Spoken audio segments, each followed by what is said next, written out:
आई, ते बाहेरचे पोरं आहेत ना, ते लय वाईट पोरं आहेत बघ आई. मला काही पण करायला सांगतात.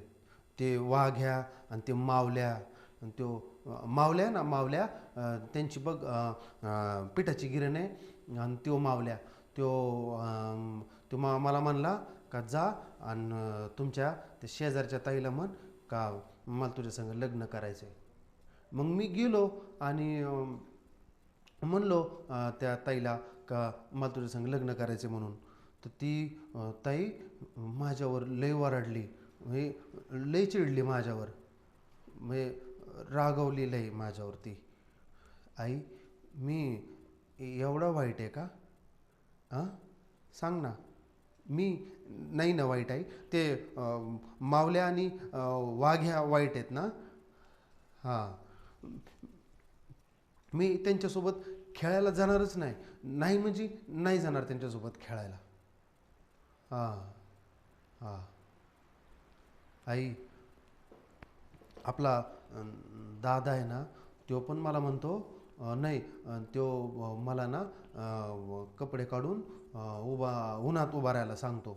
तो म्हणतो का कपडे काढून उन्हात उभा राहिलं ना की मग ताकद येते.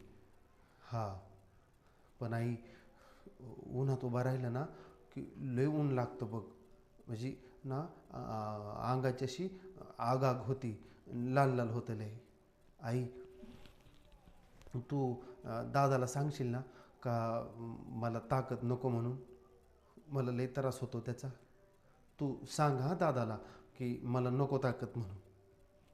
हां, सांगशील ना.